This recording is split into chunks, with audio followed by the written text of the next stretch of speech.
নমস্কার, গল্প নির্ঝরে আপনাদের সবাইকে স্বাগত। আজ আমরা শুনব ষষ্ঠীপদ চট্টোপাধ্যায়ের লেখা একটি রহস্যে ঘেরা গল্প, নিশান্তে রাত। খুনকে কেন্দ্র করে এগোনো এই কাহিনীতে ধীরে ধীরে উন্মোচিত হয় ঘটনার পটভূমি, খুনের পদ্ধতি এবং অপরাধীর পরিচয়। টান টান উত্তেজনা ও সূক্ষ্ম বিশ্লেষণের জন্য এই গল্পটি বিশেষভাবে আকর্ষণীয়। চলুন শুরু করি আজকের গল্প, নিশান্তে রাত। শীতের মরশুমে এত শীত বিগত কয়েক বছরের মধ্যে পড়েনি বললেই হয়। শাল সোয়েটার, মাঙ্কি ক্যাপ চাপিয়েও শীতকে কিছুতেই কন্ট্রোল করা যাচ্ছে না।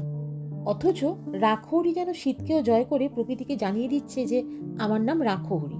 সামান্য একটি শার্ট, প্যান্ট ও উলিকটের গেঞ্জিতেই শীতের মোকাবিলা করছেও। ইদানিং শীতের দাপটে মর্নিং ওয়াক বন্ধ হয়ে গেছে আমার। তার আরেক কারণ ঘন কুয়াশা। এক হাত দূরের মানুষকেও চোখে দেখা যাচ্ছে না, তাই বাধ্য হয়ে লেপের তলাটাকে নিরাপদ আশ্রয় বলে মনে করেছি। সকাল 6টাতেও ভোর হচ্ছে না আজকাল, অথচ রাখহরি কিন্তু ঘুম থেকে উঠছে 3টেতেই। আজ 2:45 সময় উঠেছে রাখহরি। উঠেই চা তৈরি করে ডাক দিয়েছে, আপনার গরম জল রেডি দাদাবাবু। আমি বললাম, 1 নম্বর না 2 নম্বর? 1 নম্বর গরম জল মানে মুখ হাত ধোয়ার, আর 2 নম্বর হলো চা। রাখহরি বলল, দুটোই। আমি শয্যা ত্যাগ করে কোনো রকম উঠে চোখে মুখে জল দিয়ে সোফায় এসে বসলাম। বললাম, এবার একটা গিজারের ব্যবস্থা করতে হবে দেখছি, না হলে আর চলছে না। রাখহরি বলল, করতে তো অনেক কিছুই হবে, কিন্তু করছেন না কেন? এত পয়সা খাবে কি আপনার? আমি বললাম, কেন, তুই তো আছিস। সেটা কি একটা কথার কথা হলো? রাখহরি এবার আমার প্রিয় ক্রিম কেকার বিস্কুট ও গরম চা এগিয়ে দিল। আমি বিস্কুট খেয়ে চায়ে চুমুক দিয়ে বললাম, তুই আমার জন্য এত করিস, অথচ আমি তোর জন্য কিছুই করতে পারি না রে। তোর কাছ থেকে আমি শুধু সেবার পর সেবা নিয়েই যাই। রাখহরি বলল, ও কথা কেন বলছেন দাদাবাবু? আপনি আমার জন্য যা করেন, নিজের ভাইয়ের জন্য কেউ তা করে না। আজ আপনি না থাকলে আমি কোথায় তলিয়ে যেতাম বলুন তো? আপনি তো আমাকে মৃত্যুর মুখ থেকে ফিরিয়ে এনেছেন, লেখাপড়া শিখিয়েছেন, কিন্তু তোর একটা চাকরির ব্যবস্থা তো করে দিতে পারিনি। দোহাই আপনার, ও নামটি মুখেও আনবেন না। এই তো বেশ আছি, সুখে আছি, স্বাধীনভাবে আছি। ওসব চাকরি বাকরি আমার আর পোষাবে না। আমি হেসে বললাম, সে কি রে পাগল, এভাবে কেউ নিজের জীবনটাকে নষ্ট করে নাকি? নষ্ট? এই জীবনই তো আমি চেয়েছিলাম। এতেই আমি নিজেকে ধন্য মনে করি। আমরা যখন নিজেদের মধ্যে এইসব কথাবার্তা বলছি, সেই সময় হঠাৎই বাইরের রাস্তার দিক থেকে একটা গুলির শব্দ ভেসে এলো, সেই সঙ্গে করুণ এক আর্তনাদ। রাখহরি আমি দুজনেই সচকিত হয়ে উঠলাম। রাখহরি বাইরের আলো জ্বললেও আমি টর্চটা হাতে নিয়েই বেরিয়ে পড়লাম। নিজের নিরাপত্তার জন্য পিস্তলটাও সঙ্গে নিতে ভুললাম না। রাখহরিও সঙ্গে এলো। বাইরে তখন যেমনই শীত, চারদিক তেমনই ঘন কুয়াশায় ঢাকা। পথেও কোনো লোকজনের আনাগোনা নেই, অথচ নিশুতি রাতে কে যে কোথায় খুন হলো তা কে জানে। রাখহরি আর আমি দুজনেই তন্ন তন্ন করে খুঁজলাম সর্বত্র, কিন্তু কোথাও কারো কোনো অস্তিত্ব টের পেলাম না। না পেলাম হত আহত কাউকে, না কোনো আততায়ীদের সন্ধান। পাবই বা কি করে? ঘন কুয়াশার জন্য কিছুই তো দেখা যাচ্ছে না। যাই হোক, সকাল না হওয়া পর্যন্ত এবং ঘন কুয়াশা না কাটলে কিছুই করা সম্ভব নয় বুঝে দুজনেই ঘরে ফিরলাম। দরজার কাছে এসে থমকে দাঁড়ালাম দুজনেই। রাখহরি যাওয়ার আগেই দরজার ডোর বোল্ট এঁটে দিয়েছিল। এখন দেখা গেল দরজাটা দুহাট করে খোলা। বাইরের আলোটা জ্বলছিল, তাতেই দেখলাম দরজার কাছে চাপ চাপ রক্ত। আমরা ঘর থেকে বেরোনোর সময় কিন্তু ওই রক্ত দেখিনি, অর্থাৎ রক্তপাতটা হয়েছে আমরা চলে যাওয়ার পরে। আগে হলে ঘর থেকে বেরোনোর সময় আমাদের যে কেউ ওই রক্তের প্রবাহে পা পিছলে পড়তাম। রক্তের দাগ শুধু বাইরে নয়, ঘরের ভেতরেও রয়েছে। দেখে মনে হচ্ছে আহত কেউ নিরাপদ আশ্রয়ের খোঁজে এসেছে এখানে, হয়তো ভেতরেই আছে সে। আমরা সেই রক্তের ধারা দেখে বাথরুমের কাছ পর্যন্ত গেলাম। যা ভেবেছি তাই। বাথরুমের বেসিনের ওপর মুখ থুবড়ে বেসিন আঁকড়ে দাঁড়িয়ে আছে এক অল্প বয়সী যুবক। তার জামা প্যান্ট ইত্যাদিও রক্তে মাখামাখি। সে আদৌ জীবিত কি মৃত তা বোঝা যাচ্ছে না। আমি একটুও বিলম্ব না করে থানায় ফোন করলাম। একজন এসআই ফোনটা ধরেছিলেন। আমার মুখে সব কথা শুনে বিস্ময় প্রকাশ করে বললেন, এ তো দেখছি রীতিমতো রোমাঞ্চকর ব্যাপার। এমন একটা ঘটনা গল্পের বইতেও পড়া যায় না। যাই হোক, আপনি একটু অপেক্ষা করুন, আমরা এখনই আসছি। আমি রিসিভার নামিয়ে রেখে সোফায় এসে বসলাম। শেষ রাতে কি ভয়ানক কাণ্ড! রাখৌরিও নির্বিকার। কিছুক্ষণ চুপ থেকে একসময় বললে, আমাদের নজর এড়িয়ে কখন কিভাবে ঢুকলো বলুন তো? আমিও তো তাই ভাবছি। তবে কি রাস্তায় নয়, আমাদের বাগানে গুলিবিদ্ধ হয়েছে কি বেচারি? না, গুলির শব্দটা রাস্তার দিক থেকে ভেসে এসেছে। গুলি খেয়েই মনে হয় বাগানে ঢুকে লুকিয়েছিল কোথাও। তারপর আমাদের চলে যেতে দেখে খুব সম্ভবত জলের প্রয়োজনে ঘরে ঢুকেছে। কিন্তু ও আমাদের কাছে সাহায্য তো চাইতে পারত।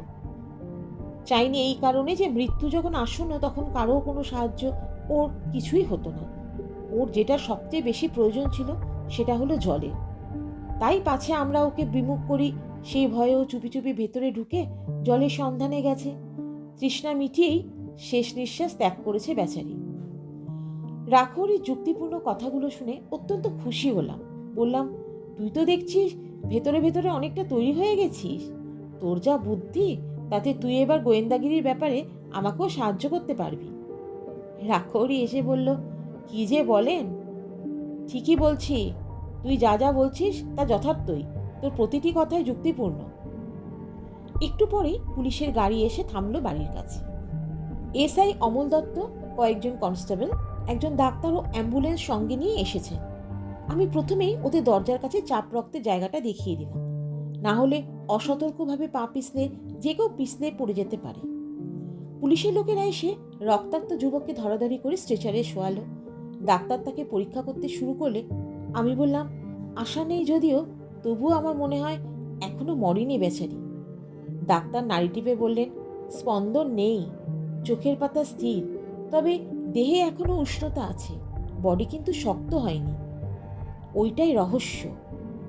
যাই হোক, হসপিটালে তো পাঠাই, তারপর ওরা কি বলেন দেখা যাক। অ্যাম্বুলেন্সের লোকেরা বডি নিয়ে চলে গেল।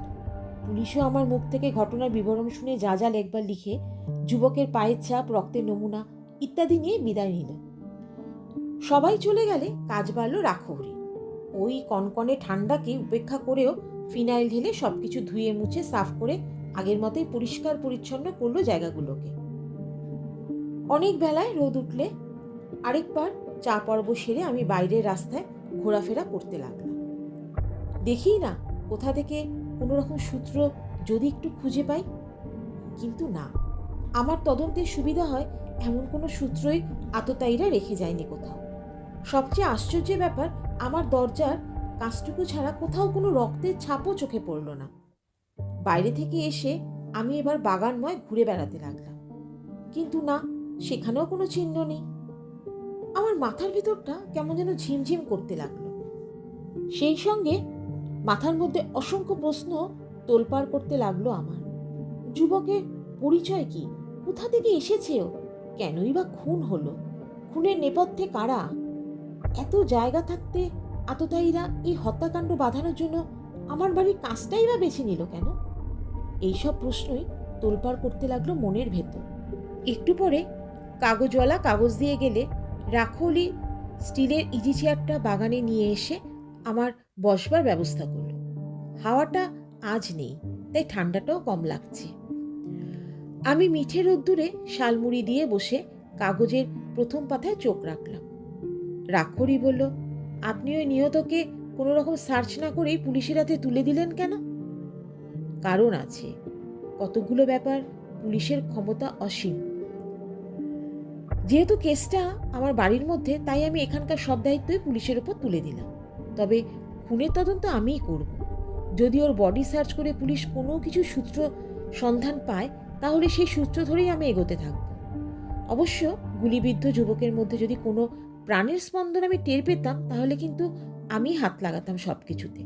যেহেতু ও জীবিত কি মৃত ঠিক বোঝা যাচ্ছিল না, তাই আমি ইনঅ্যাক্টিভ ছিলাম। রাখৌরি আর কিছু না বলে থলি হাতে বাজারের দিকে গেল।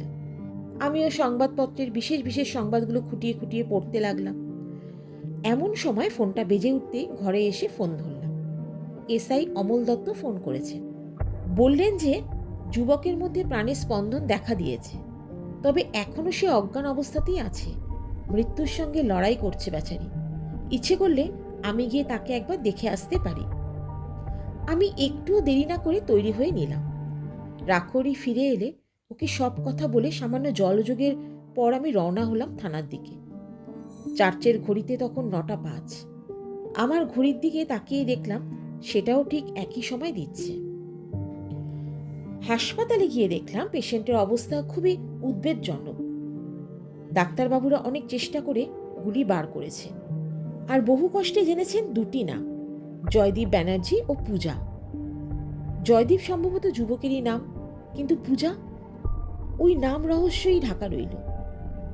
সঙ্গে কোনো কাগজপত্র বা ঠিকানা না থাকায় সম্পূর্ণ অজ্ঞাত পরিচয়ে জ্ঞানহীন এই যুবকের কাছ থেকে ওর খুনিদের ব্যাপারে কোনো কিছুই জানা গেল না। যুবকের জ্ঞান ফেরার অপেক্ষায় সারাটা দিন অধীর আগ্রহে বসে রইলাম, কিন্তু কোনো লাভ হলো না। সন্ধ্যের আগেই মারা গেল যুবকটি। বিষণ্ণ মন নিয়ে যখন ঘরে ফিরলাম, তখন দেখলাম আলো জেলে বাইরের দরজার কাছে চুপ করে দাঁড়িয়ে আছে রাখরি। আমি যেতেই আমার চোখের দিকে তাকিয়ে প্রশ্নের উত্তর খোঁজবার চেষ্টা করল। আমিও চোখের ভাষায় বুঝিয়ে দিলাম খবর ভালো নয়। পরে আস্তে করে বললাম, মারা গেল বেচারি। রাখরি বলল, ওর নামধাম কোনো কিছু? শুধু নামটাই যা জানতে পেরেছি, ওর নাম জয়দীপ, আর পূজা নামের একটি মেয়ের নামও পেয়েছি, এর বেশি কিছু নয়। আমি কিন্তু একটা জিনিস পেয়েছি, মনে হয় তার মধ্যে থেকে এই রহস্যের জট খুলে যেতে পারে। আমি উৎসাহিত হয়ে বললাম, কি পেয়েছিস? ভেতরে আসুন। আমি ভেতরে ঢুকেই দেখলাম আমার সোফার সামনে টি টেবিলের ওপর একটি ব্রিফকেস বসানো আছে। সেটার দিকে তাকিয়ে চক্ষু স্থির হয়ে গেল। বললাম, কোথায় পেলি এটা? বাগানে। বাগানে? হ্যাঁ, বিকেলে বাগানের গাছগুলোয় জল দেওয়ার সময় দেখি মাধবীলতার ঝোপের আড়ালে লুকানো আছে সেটা। স্ট্রেঞ্জ বলে রাখরির কাঁধে হাত রেখে বললাম, মনে হয় এই ব্রিফকেসটাই রহস্যের উৎস। তবে মেটাল ডিটেক্টর পরীক্ষা করার আগেই এতে তুই হাত দিতে গেলি কেন? দেখছিস না এখন দিনকাল খারাপ, যদি বিস্ফোরক কিছু থাকে ওর ভেতর। রাখরি বলল, অন্য সময় হলে হাত দিতাম না, তবে সকালের ওই ঘটনার পর আমার মনে হলো এই খুনের ব্যাপারটা ওই ব্রিফকেসকেই নিয়ে। আমি মুখ হাত ধুয়ে পোশাক পরিবর্তন করে মেটাল ডিটেক্টরের সাহায্যে পরীক্ষা করলাম সেটাকে, কিন্তু না, ওর ভেতর কোনো বিস্ফোরক থাকার সংকেত পেলাম না। এখন এটাকে হয় থানায় গিয়ে জমা দিয়ে আসতে হয়, নয়তো নিজেদেরই খুলে দেখতে হয় এর ভেতর কি আছে। রাখরি আর আমি প্রাণান্ত চেষ্টার পর সেটাকে না ভেঙে খুলে ফেললাম। তার ভেতরে 500 ও 1000 টাকার নোটের বান্ডিল মিলিয়ে রয়েছে মোট 10 লাখ। দেখেই চোখ কপালে উঠে গেল। আমি বললাম, বুঝেছি, এর জন্যই যত কাণ্ড। রাখরি বলল, কেমন যেন সব জট পাকিয়ে যাচ্ছে। প্রথমত, এত টাকা চুরি যাওয়া মানে রীতিমতো একটা হইচই পড়ে যাওয়া। ব্যাংক ডাকাতি ছাড়া এতগুলো টাকা হাতে আসা সম্ভব নয়। দ্বিতীয়ত, এই টাকার জন্য যুবক খুন হলে খুনিরা টাকা নিয়েই পালালো কেন? তৃতীয়ত, এই টাকা আমাদের এই বাগানের মধ্যেই বা এলো কি করে? আমি কিছুক্ষণ স্থির হয়ে বসে বিষয়টি নিয়ে রীতিমতো ভাবনা চিন্তা শুরু করলাম। তারপর অনেক ভেবে একসময় বললাম, দেখ, আমার মনে হয় এই টাকাগুলো ব্যাংক ডাকাতির টাকা নয়। নিশ্চয়ই কারো কোনো কালো টাকার হদিশ পেয়ে চোরেরা চোরের ওপর বাটপারি করেছে। ব্যাংক ডাকাতি হলে রীতিমতো হইচই পড়ে যেত। যেহেতু কালো টাকা, তাই টাকার মালিকও ব্যাপারটা জানাজানি করতে সাহস করছে না। তবে একটু আশার আলো আমি দেখতে পাচ্ছি, এই যে। কিরকম? অতগুলো টাকার মায়া ওর দলের ওরা কিছুতেই ছাড়তে পারবে না। ওগুলোর লোভে ওরা নিশ্চয়ই আশেপাশে ঘোরাঘুরি করবে, এমনকি এই বাগানেও আসবে ওরা। কাল ওরা খুঁজে দেখার সময় পায়নি, কিন্তু আজ আসবেই। নাও তো আসতে পারে, আসবেই। 10 লাখ টাকা মুখের কথা? কাল শেষ রাতের ঘটনা। গুলির আওয়াজ শুনেই আমরা আলো জেলে বাইরে বেরিয়ে পড়েছিলাম বলে ওরা ধরা পড়বার ভয়ে বাধ্য হয়েই পালিয়ে যায়। আহত জয়দীপ সেই সুযোগে আমাদের নজর এড়িয়ে ব্রিফকেসটাকে লুকিয়ে রাখে বাগানে। উদ্দেশ্য একটাই, যদিও বেঁচে যায় তাহলে পরে সময় মতো এসে টাকাটা নিয়ে যাবে। যদি না বাঁচে তাহলে আর যাই হোক, ওর সঙ্গীরা কেউ ও টাকায় হাতও দিতে পারবে না। এখন প্রশ্ন হলো, এই জয়দীপ ব্যানার্জি কে? স্থানীয় কেউ যে নয় তা বেশ বোঝাই যাচ্ছে। ওর খুনিরাই বা থাকে কোথায়? তার চেয়েও বড় কথা, এই এলাকায় ওরা এলো কিভাবে? যাই হোক, সে রাতে আমরা দুজন ঘরে বাইরে সব জায়গাতে আলো নিভিয়ে পালা করে রাত জেগে বাগানের দিকে নজর রাখলাম। কনকনে ঠান্ডায় কি কষ্ট যে ভোগ করলাম তা আমরাই জানি। কিন্তু না, রাত্রি শেষ হলেও কারো পায়ের ধুলো পড়ল না আমাদের বাগানে। অবশেষে হাল ছেড়ে দিলাম। 2 আর 2 মতো সহজ অঙ্কে এর সমাধান হলো না। টাকাগুলো নিরাপদ জায়গায় রেখে ব্যাপারটা নিয়ে এত বেশি মাথা ঘামাতে লাগালাম যে আমার আহার নিদ্রা প্রায় ঘুচেই গেল বলতে গেলে। এই ঘটনার 1-2 পরে এসআই অমল দত্ত এমন একটা খবর দিলেন যে তা শুনে চমকে উঠলাম। অমল দত্ত বললেন, কি আশ্চর্য ব্যাপার বলুন তো মিস্টার চ্যাটার্জি, যে রাতে জয়দীপ ব্যানার্জি নামে ওই যুবক খুন হয় ঠিক সেই রাতে জয়দীপ ব্যানার্জি নামে একজন প্রমোটার ডাউন আমেদাবাদ এক্সপ্রেস থেকে রূপনারায়ণে লাফিয়ে পড়ে আত্মহত্যা করেছে। এতক্ষণে যেন একটু আশার আলো দেখতে পেলাম। পুলিশ সূত্রের খবর মানে দারুণ নির্ভরযোগ্য খবর। বললাম, খবরটা কিভাবে পেলেন? জয়দীপের ব্যাপারে তো আমরা সব থানাকেই জানিয়েছিলাম। আজ এইমাত্র উলুবেড়িয়া থানা থেকে খবরটা পেয়েই আপনাকে জানাতে এসেছি। আমি বললাম, অসংখ্য ধন্যবাদ আপনাকে। মনে হচ্ছে এই খুন এবং আত্মহত্যার মধ্যে কোথাও একটা যোগসূত্র আছেই। ঘটনাটা যখন একই দিনের, তখন শুধু নামের ব্যাপারেই একটু যা বিভ্রান্তি রয়ে গেল। একই দিনে একই নামে দুজনের এই পরিণতি রহস্যময় নয় কি? আমি বললাম, অন্ধকারের পথ ধরেই যেমন অন্ধকার জগতে পৌঁছানো যায়, তেমনি রহস্যের হাত ধরে রহস্যের উন্মোচন করতে হবে। কথায় আছে, যেখানে দেখিবে ছাই উড়াইয়া দেখো তাই। দেখি না একবার চেষ্টা করে কোনো কিনারায় পৌঁছতে পারি কিনা। অমল দত্ত বিদায় নিলে আমি চটপট তৈরি হয়ে নিলাম।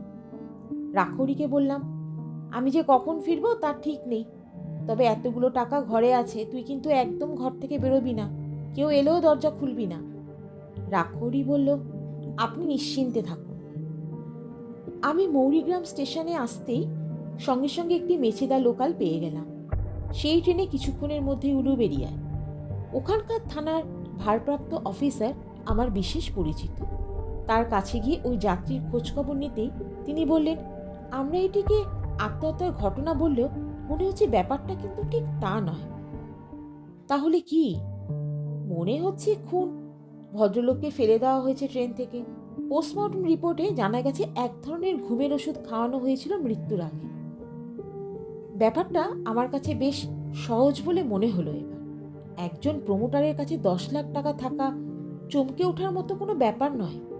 দুষ্কৃতীরা টাকা নিয়ে ভদ্রলোককে চলন্ত ট্রেন থেকে ফেলে দেয়, তারপর মৌরিগ্রামের কাছে সিগন্যাল না পেয়ে গাড়ি দাঁড়িয়ে পড়লে নেমে পালায়, অথবা চেন পুলিং করে পালায়।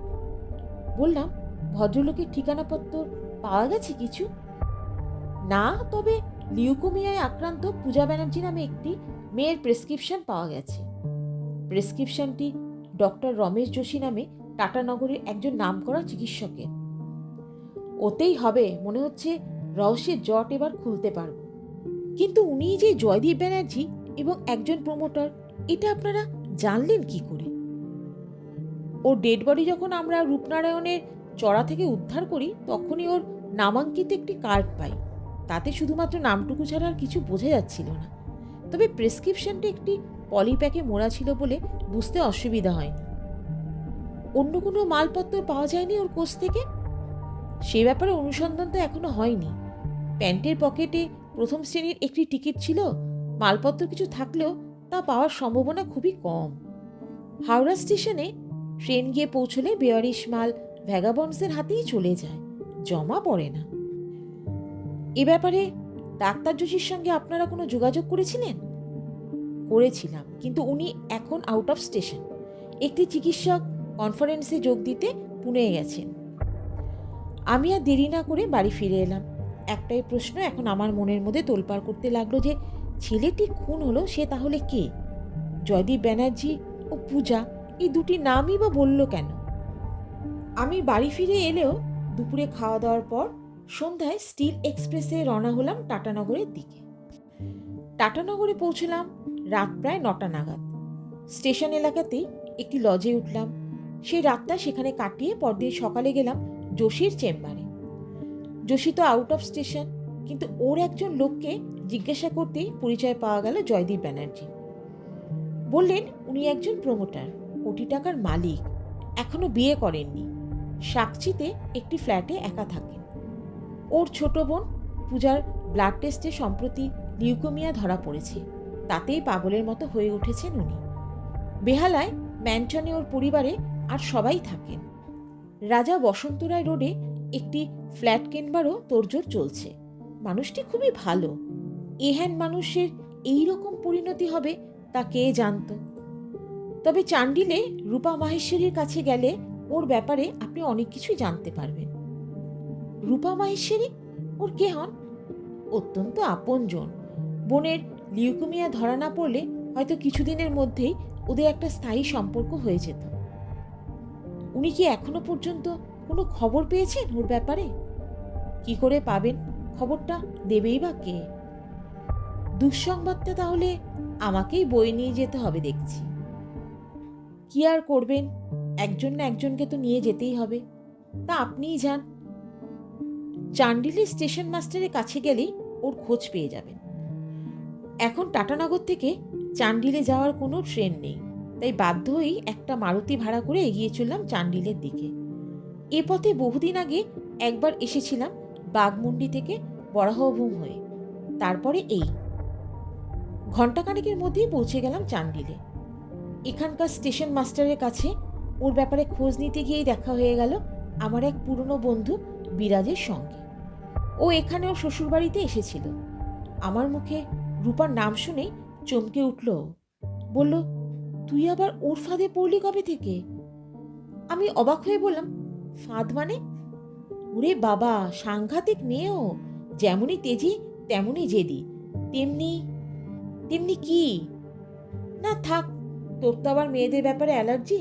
তবে খুব সাবধান, ওর সঙ্গে মেলামেশা করার আগে জেনে রাখিস ও একটা সাক্ষাৎ বাঘিনী।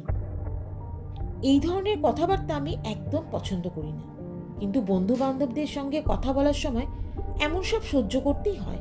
তাই ওকে এড়িয়ে স্টেশন মাস্টারের ঘরেই গেলাম। স্টেশন মাস্টার বাঙালি, অত্যন্ত অমায়িক এবং ভালো মানুষ। আমি যেতে প্রথমেই আমাকে বসতে বললেন, নিজে হাতে এক গ্লাস জল খাইয়ে চা আনতে পাঠালেন। তারপর বললেন, এবার বলুন কে আপনি, কোথা থেকে আসছেন? আমি বললাম, আমার নাম অম্বর চ্যাটার্জি। আমি এসেছি রূপা মাহেশ্বরীর কাছে একটি বিশেষ বার্তা নিয়ে। যদি আপনি ওর সঙ্গে আমাকে একটু পরিচয় করিয়ে দেন তাহলে খুবই উপকৃত হই। সে আর এমন কি কথা, এই কাছেই তো ওর বাড়ি। বড় ভালো মেয়ে, নন বেঙ্গলি, কিন্তু বাংলাতেই পড়াশোনা, বাংলাতেই সব কিছু। ভালো ঘরে বিয়েও হয়েছিল, তবে সুখ সইল না ওর কপালে। ডিভোর্সের পর ও একটা নতুন জীবন বেছে নিয়েছিল। নিজের বাড়িতেই একটা ফ্রি কোচিং সেন্টার খুলেছে। তাছাড়া গানের স্কুলে গান শেখায়। কে কে আছেন ওর বাড়িতে? কেউ না। বাবা রেলে চাকরি করতেন, ছোটবেলায় মা মারা যান। এখনও একা, বয়সও বেশি নয়, খুব জোর 25-26 বছর। আমি বললাম, আচ্ছা, জয়দীপ ব্যানার্জি নামে কারোর সঙ্গে ওর কোনো সম্পর্কের কথা আপনার জানা আছে? হ্যাঁ, ছেলেটি বড় ভালো। টাটানগরে সাকচিতে একটি ফ্ল্যাটে থাকে। প্রমোটারি করে প্রচুর টাকার মালিক হয়েছে। খুব শিগগিরই রূপার সঙ্গে ওর একটা স্থায়ী সম্পর্ক গড়ে উঠতে চলেছে। শুনেছি কলকাতায় একটা ফ্ল্যাটও কিনবে ওরা। তারপরই রূপাকে নিয়ে এখানকার পাট চুকিয়ে ওখানে চলে যাবে। তাহলে ওর ব্যবসা আপাতত বন্ধ, হয়তো নতুন করে শুরু করবে কলকাতাতে। কেননা এখানে রামু যাদব নামে একটা সমাজবিরোধী যেভাবে ওর পিছনে লেগেছে, তাতে যে কোনো মুহূর্তে জীবন বিপন্ন হতে পারে ওর। তাছাড়া রূপাকেও ইদানিং খুব বিরক্ত করছে লোকটা। শুনেই বললাম, কি নাম বললেন? রামু যাদব? হ্যাঁ। চেনেন নাকি লোকটাকে? না, লোকটা কোথায় থাকে বলতে পারেন? ওর কোনো নির্দিষ্ট ঠেক নেই, শুনেছি ডিমনার কাছে ও একটা আস্তানা করেছে, বর্ন ক্রিমিনাল একটা। আমি বললাম, নামটা বলে যে কি উপকার করলেন আপনি? কোনো একটি হত্যাকাণ্ডের ব্যাপারে ওই রকম একজনকে হন্যে হয়ে খুঁজছি আমি। মাস্টারমশাই অবাক হয়ে বললেন, আপনি তাহলে কে? হত্যাকাণ্ডের ব্যাপারে যখন খুঁজছেন তখন নিশ্চয়ই আপনি পুলিশের লোক। আমি আমার আসল পরিচয় দিয়ে সব কথা খুলে বললাম মাস্টারমশাইকে। শুনে স্তব্ধ হয়ে গেলেন উনি। কপাল চাপড়ে বললেন, কি বলছেন আপনি?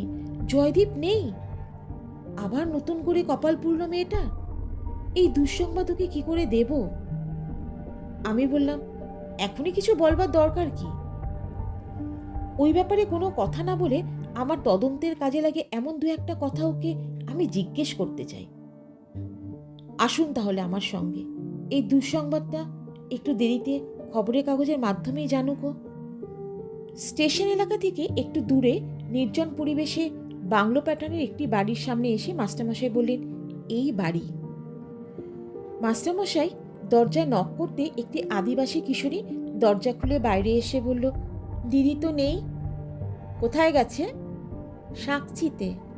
শাকচিতে? কখন গেছে? কাল সন্ধেবেলা। কিশোরীলাল এসে বলল, জয়দার খুব অসুখ, তাই শুনেই দিদি গেছে। জয়দার বোনের অসুখের খবর পেয়ে জয়দার কলকাতা যাওয়ার কথা ছিল।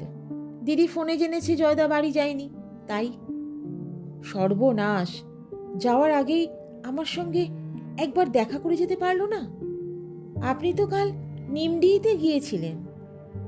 মাস্টারমশাই আমার হাত ধরে খানিকটা তফাতে গিয়ে এসে বলল, যা ভয় করেছিলাম তাই হলো। মেয়েটা শেষ পর্যন্ত রামু যাদবের খপ্পরেই পড়ে গেল। আমার দৃঢ় বিশ্বাস ওই হত্যাকাণ্ডের নায়ক রামু ছাড়া আর কেউ নয়। আচ্ছা, ওই কিশোরীলাল কে? চ্যাংড়া ছেলে একটা, লাইনের ওপারে বস্তিতে থাকে। কিশোরীলাল, মদনলাল ও সোনামানিক, তিন সঙ্গী ওরা। এমনিতে বাইরে থেকে দেখে ওদের স্বরূপ বোঝা যাবে না, তবে ভেতরে ভেতরে মোস্ট ডেঞ্জারাস। আমার মনে হয় রামুর সঙ্গে ওদের নিশ্চয়ই যোগাযোগ আছে।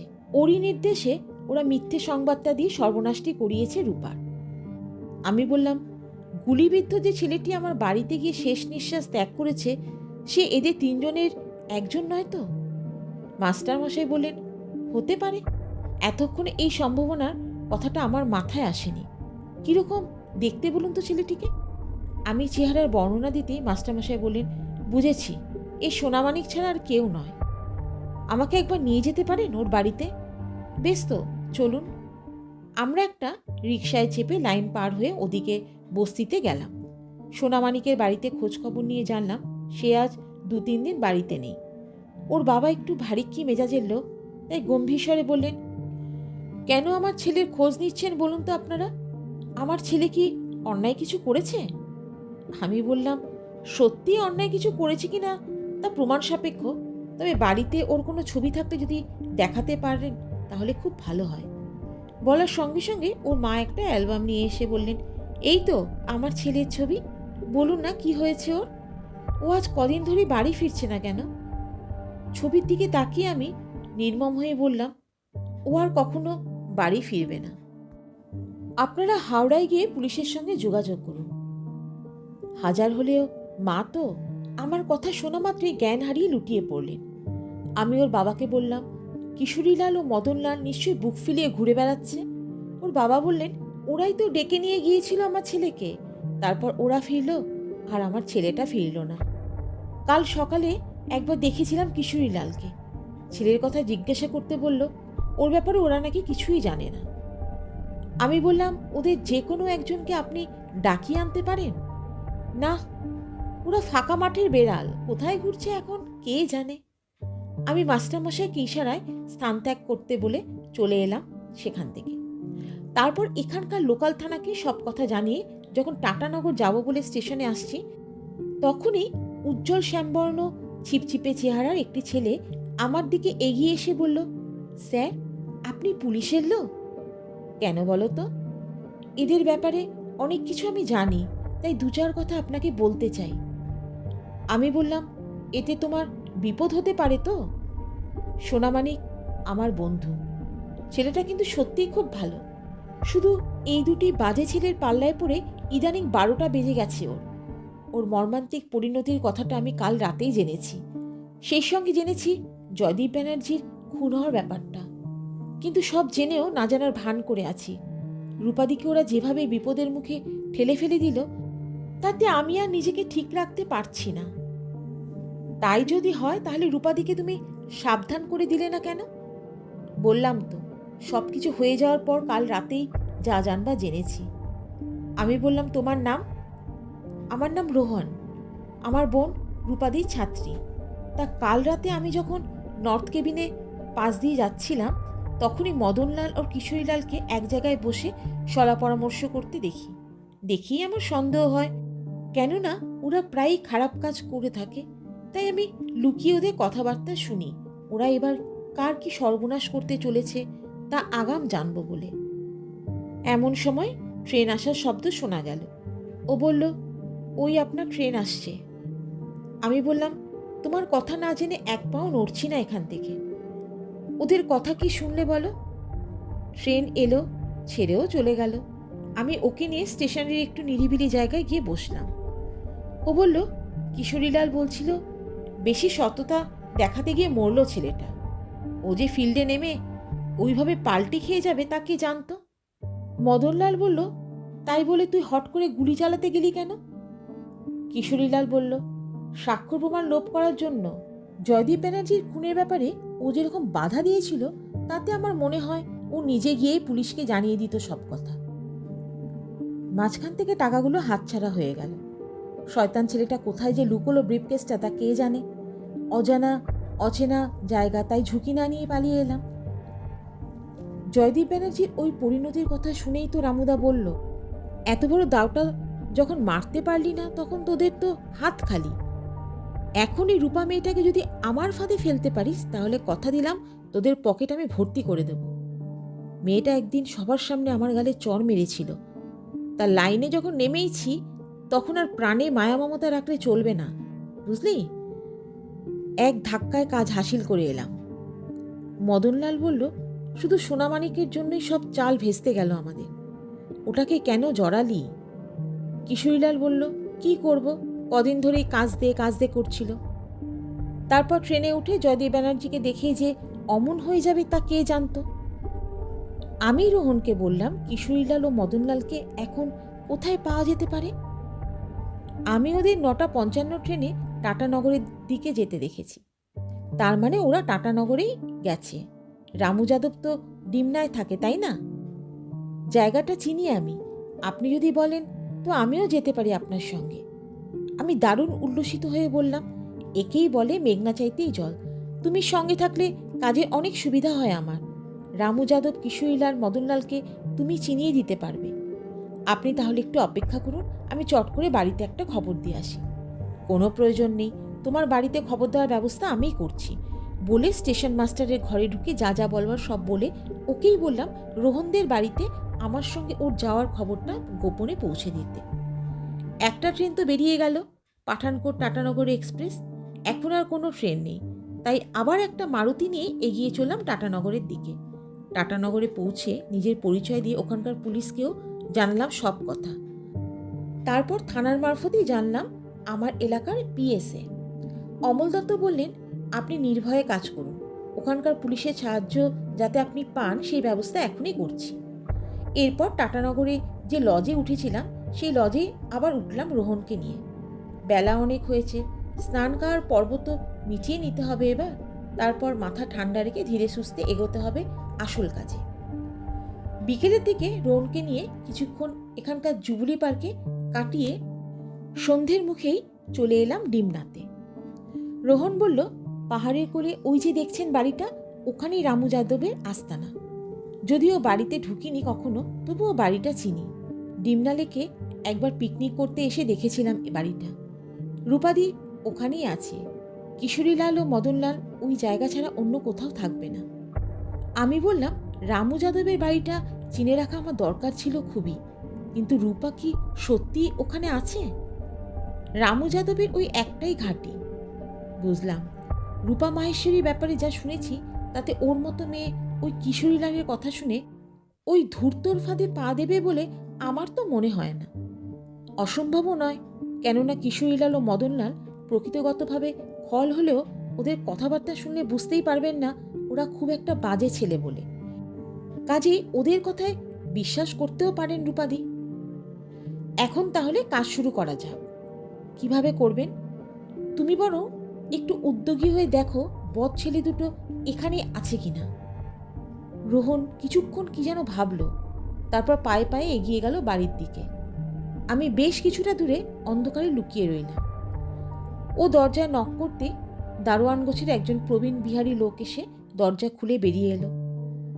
রোহন তাকে কি যেন বলতে লোকটি অঙ্গুলি নির্দেশ দেখিয়ে দিল দূরের দিকে। ও আবার আমার কাছে এসে আমাকে ইশারায় ডেকে নিয়ে চলল লেকের একটু নির্জনতার দিকে। সেখানে যেতে দুই মূর্তিমানের সাক্ষাৎ পেলাম। আমি লুকিয়ে রইলাম একটি গাছের আড়ালে। রোহন এগিয়ে গেল ওদের কাছে। রোহনকে দেখেই ভূত দেখার মতো আটকে উঠল ওরা। বলল, তুই এখানে? হ্যাঁ, আমি। তোরা কি জানিস তোদের খোঁজে আজ পুলিশ এসেছিল? ওরা দারুণ ভয় পেয়ে বলল, সত্যি? কিন্তু কেন? সেটা তো তোরাই ভালো করে জানবি। রূপাদির মতো মেয়েকে তোরা ওই রামু যাদবের খপ্পরে তুলে দিলি কি বলে? সত্যি খুব ভুল হয়ে গেছে রে।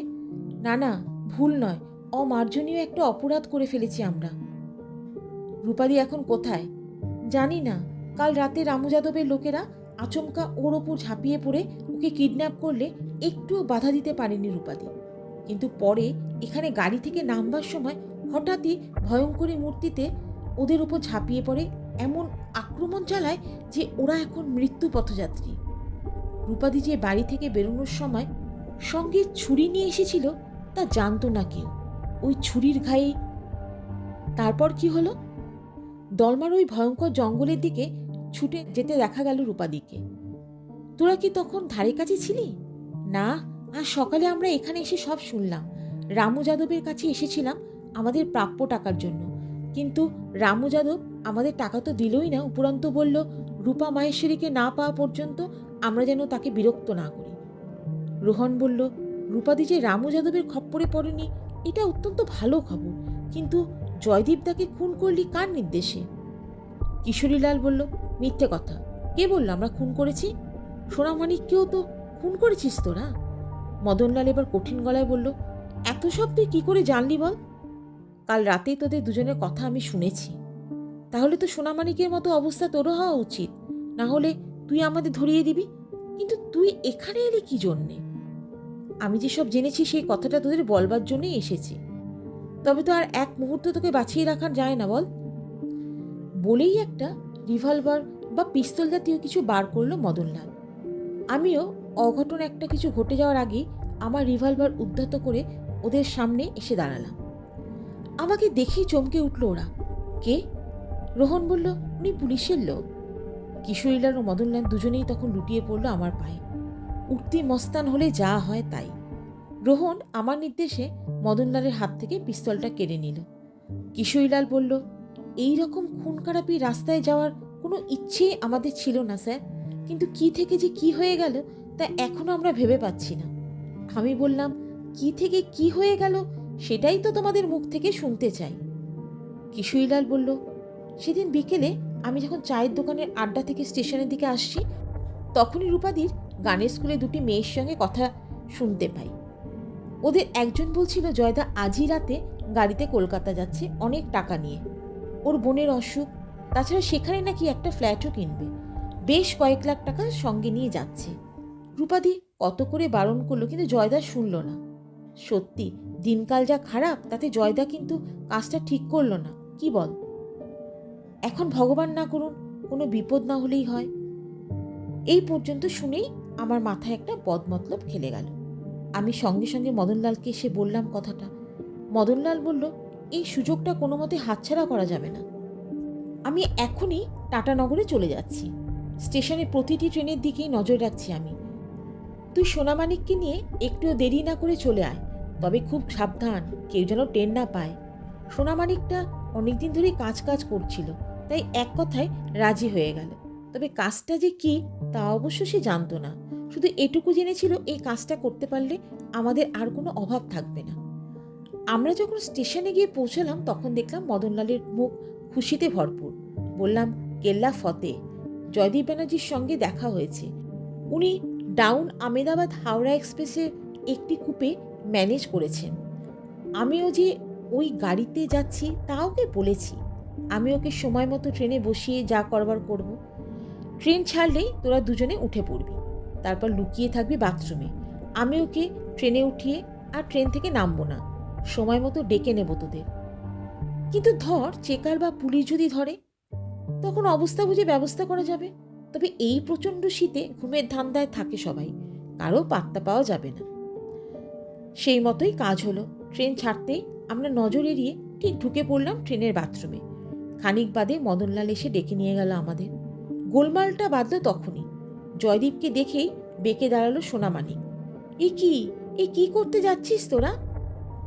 আমি বললাম, এখন কোনো ভাবনা চিন্তার সময় নেই, ব্রিফকেসটা তুই নিয়ে বাথরুমে চলে যা।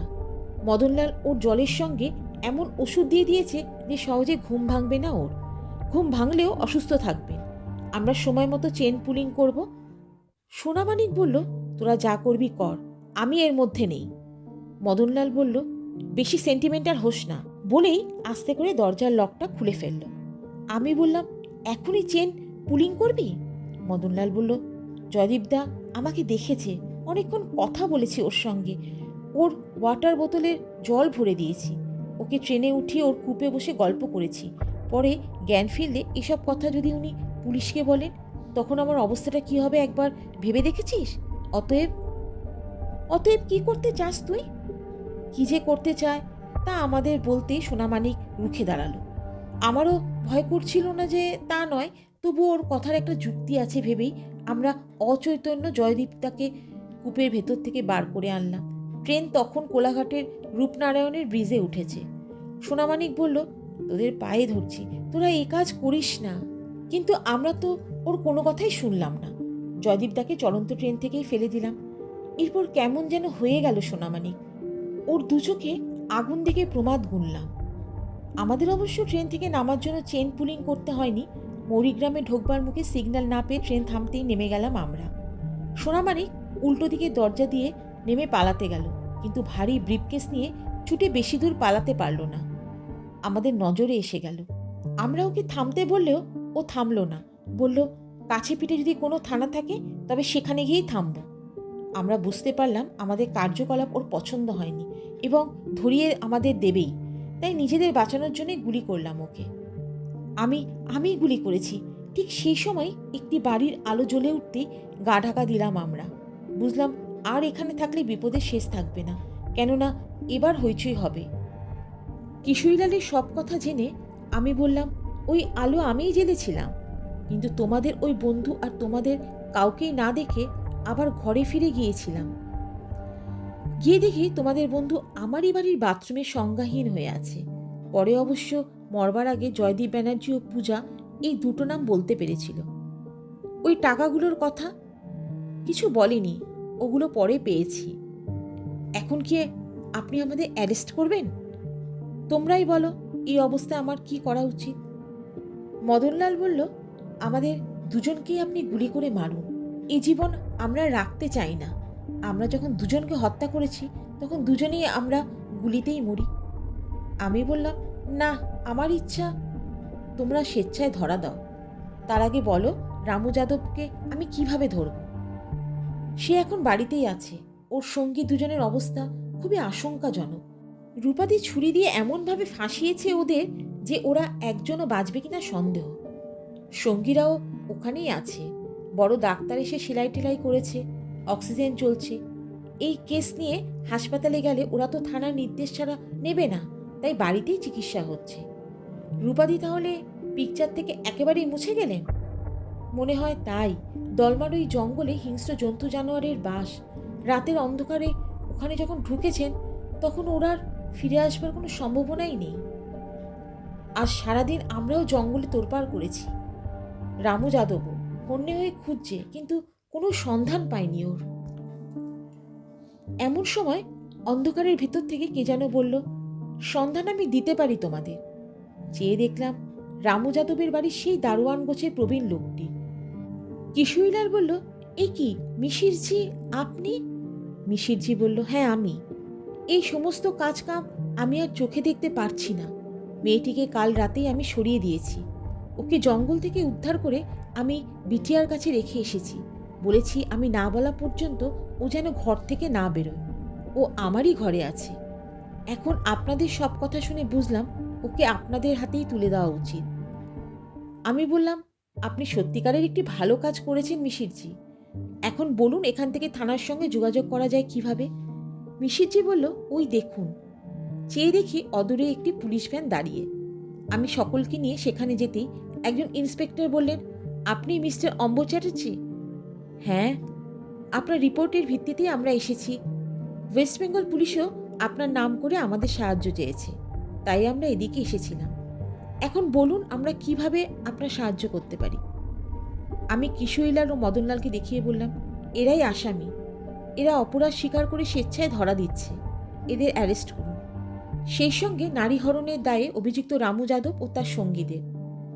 আমার এখানে অন্য কাজও আছে, সেটা শেষ করে কিছু সময়ের মধ্যে আমি থানায় আসছি। পুলিশ ওদের দুজনকে সঙ্গে নিয়ে রামু যাদবের বাড়িতে ঢুকল। সেখানে তখন অন্য চিত্র।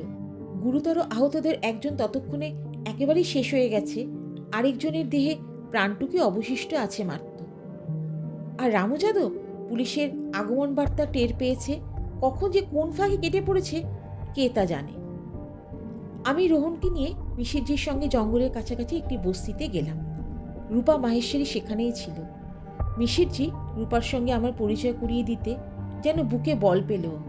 নির্ভয়ে চলে এলো সে আমাদের সঙ্গে। ডিমনার চৌরাস্তায় আসতেই একটা ট্যাক্সি পেয়ে গেলাম আমরা। তাতে করেই থানায় এসে ওর জবানবন্দি লিখিয়ে চলে এলাম স্টেশন এলাকার আমাদের হোটেলে। রাতেই সব কথা খুলে বললাম রূপাকে। টাকাগুলো যে আমার হেফাজতে আছে তাও বললাম। সব শুনে ও শুধু একটা কথাই আমাকে বলল, ওর ওই টাকার প্রতি আমার কোনো মোহ নেই। কাল সকালে চলুন, আপনার বাড়ি থেকে টাকাগুলো নিয়ে ওর বাড়িতে পৌঁছে দিয়ে আসি। ওর বোন পূজার চিকিৎসার জন্য অনেক টাকা দরকার। আমি অবাক হয়ে তাকিয়ে রইলাম রূপার মুখের দিকে। আমার মনে হলো রূপা তো শুধু রূপা নয়, রূপে অরূপে সে যেন অপরূপা। শুনলেন ষষ্ঠীপদ চট্টোপাধ্যায়ের লেখা গল্প নিশান্তে রাত। গল্প নির্ঝরের সঙ্গে থাকার জন্য আপনাদের অনেক ধন্যবাদ। আবার ফিরে আসবো এক নতুন গল্পের সঙ্গে। সবাই ভালো থাকুন, সুস্থ থাকুন।